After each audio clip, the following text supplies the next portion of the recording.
Yes, I have. I have played the Resident Evil 7 demo.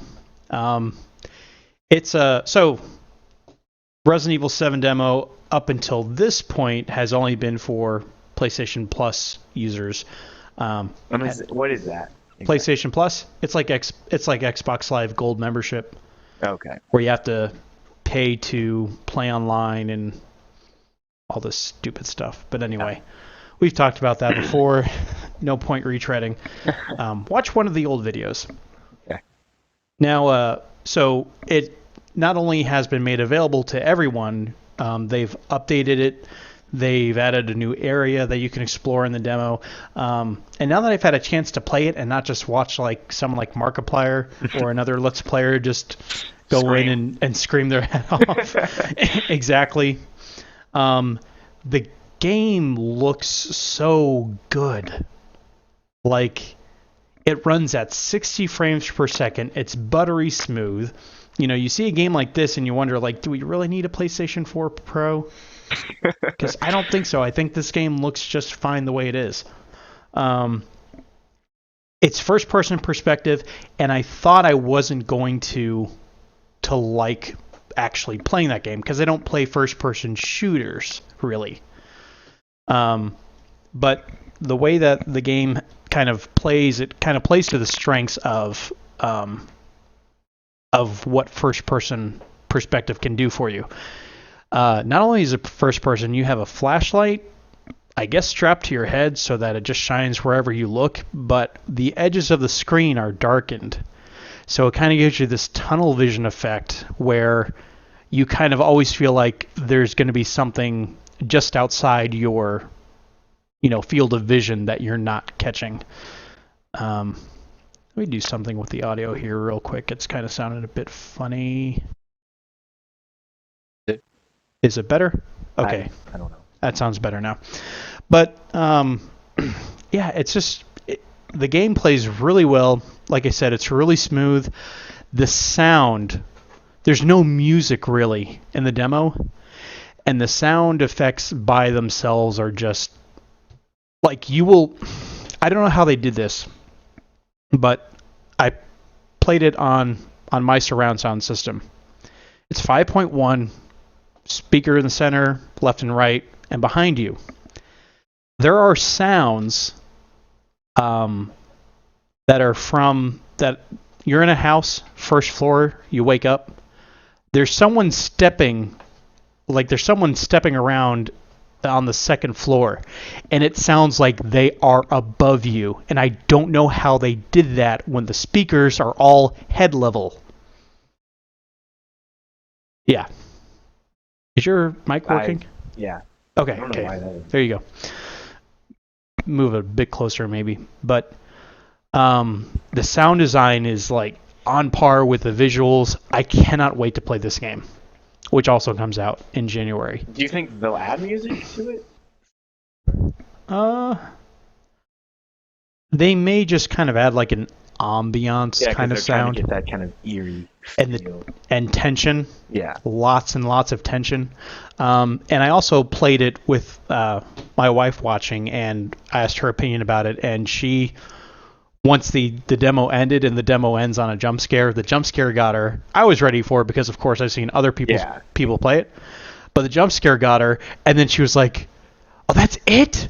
Oh! She's like, when is this coming out? Because she enjoyed watching me play.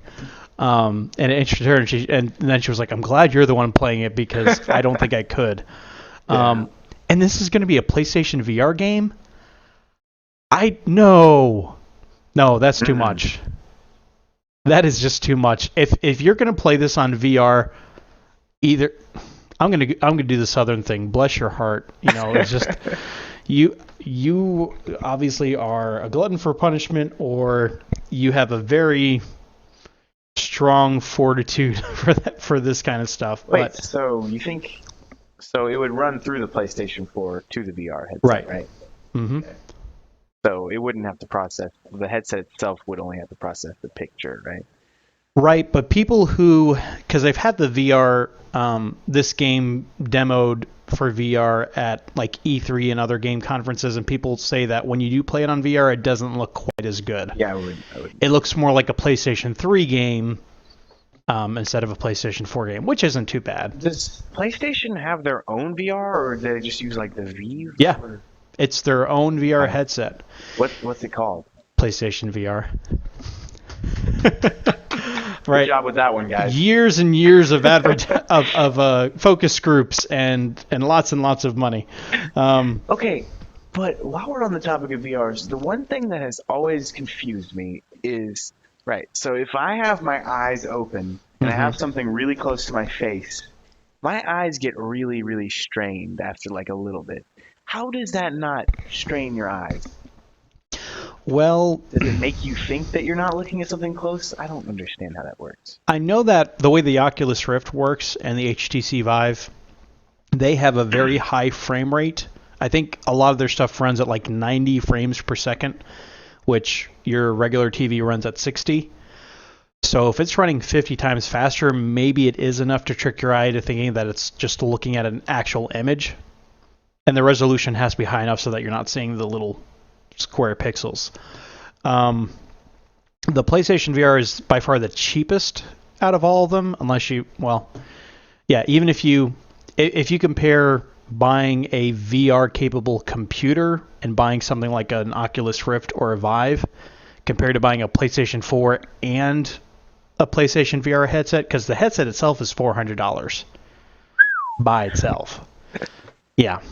So, but even at that point, you're still coming in hundreds and hundreds of dollars less than the Rift or the Vive. Yeah, I mean, that's almost $1,000 if you're doing the PlayStation and the headset. Well, the Vive is like a $900 headset. It is? Yes. That's VR not is including the computer.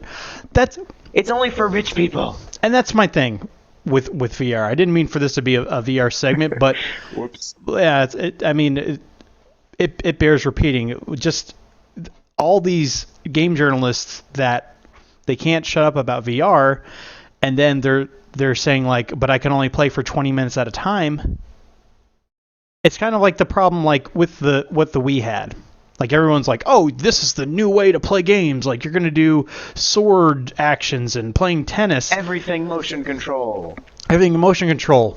But you know what they did? They didn't do that.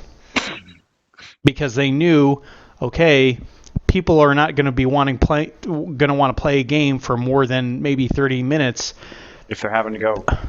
Yeah, you're constantly having to move around for. Get up off the couch. No, I want to sit down and play. I've had a rough day. If you like I said before, if you want to get sweaty while playing a video game, play Dance Dance Revolution. Exactly, and you'll have a blast doing it.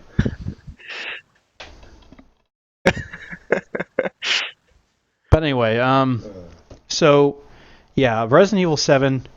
I'll be looking forward to just playing it like a normal game. No VR headset for me. No $400 VR headset. Right. And even if you gave it to me for free, I still wouldn't play it. Maybe try it for a few minutes, though. And that's it. I'm done. I can't even play Five Nights at Freddy's without freaking out. Even if I'm winning, I'm still like stressed. Oh gosh, Five Nights at Freddy's. Don't get me talking about that.